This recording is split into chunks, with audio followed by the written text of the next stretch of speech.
Hello, this is part 2 of Embodiment of Astrology online course, and I'm going to start off with getting into the 6th and the 12th houses. So after you have answered all the questions, and please, as you're answering the questions, take your time, really sit with the questions themselves. And if you want to go back and forth between reading questions, looking at your chart, you can go ahead and do that, because some of the questions you might feel a little bit stumped, and it might be helpful to just have a peek at your chart. So as you probably have noticed by now, so we're going to the 6th. We're starting off at the 6th and the 12th here. The 6th question is directly related to the 6th house. So as you're going through the questions, you can either using that chart that you printed up of your own, or starting off with the blank chart. You can, some people I've taught this class live to just wrote into their blank chart. So writing in some of not all the answers, but like the key points of what information they were getting from answering the question. So after you've answered all of the questions for each of the houses, it might be good to sort of sum it up into one sentence, or a 3-word sentence, or something brief that you can sort of relate to in the houses. So if I were summing up we're starting at the 6th. So if I were summing up my 6th house, I might say something about my sacred work, and I have Pluto in my 6th house, so having my sacred work being something that is shamanic. So, whatever comes up for you after answering the questions. And then in the 12th house, the collective unconsciousness. This is like the 8th, a house that doesn't have a clear definition and isn't meant to be defined. Actually, the 12th house is like the plasma that holds everything together.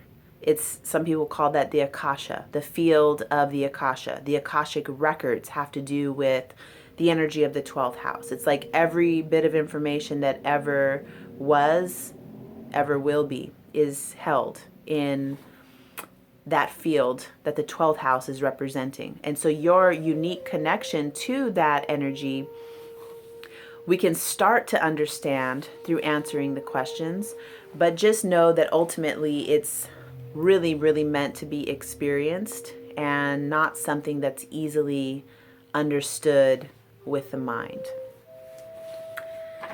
So to sum up my 12th house, I would say, because I have Aries as the zodiac, and I have Mercury here, to sum up my 12th house, basically what I'm working with presently is that I'm fiercely protecting the communication about the Akasha.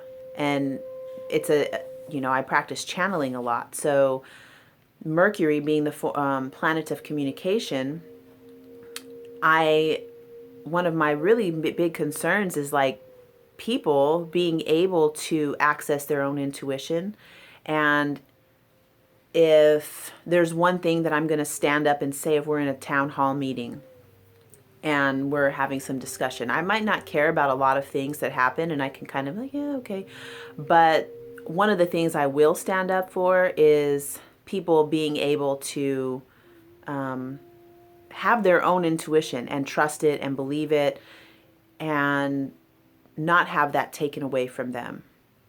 So to sum up the 12th house, it's going to be unique for you. My summing up of the 12th house would be fiercely protecting the communication in the Akashic field. So once you have all those summed up for yourself on this chart, another really fun activity is to color these in with a color that represents earth, air, fire, and water for you. So whatever your unique combination on the wheel is going to be, it might be fun to color that in just to see, you know, how the pattern goes for you for the earth, air, water, and fire. And in the handout, it also tells you the zodiac matching up to the element and the planets as they match up to the elements, if they do, because some of the planets, it's vague and they don't necessarily match up perfectly with the elements.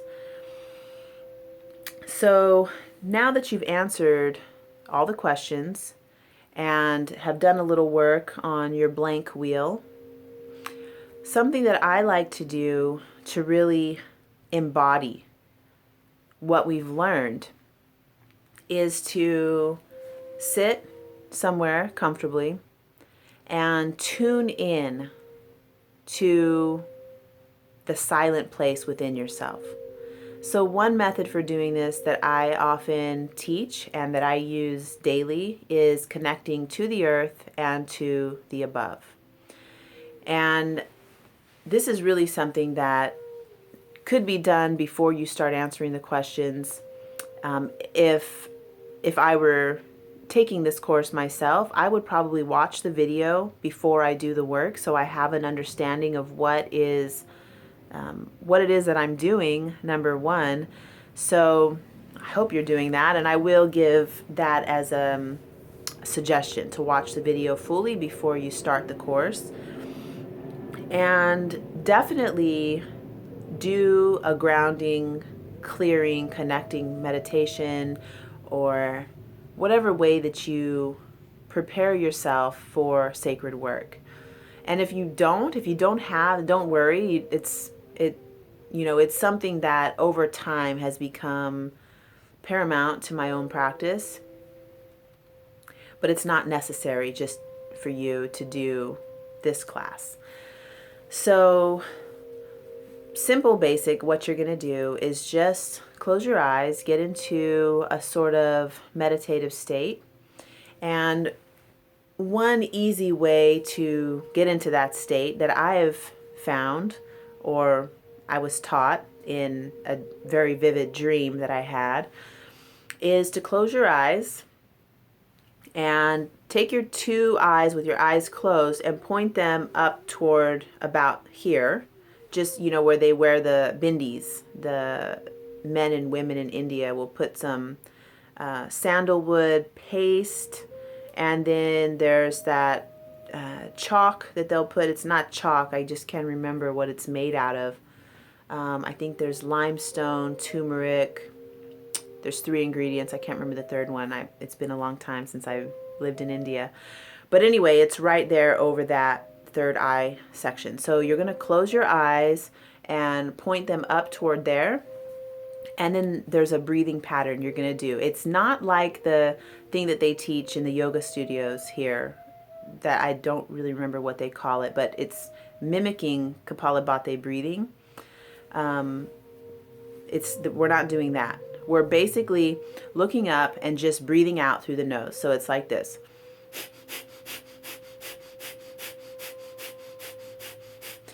While you're focusing your eyes toward this center.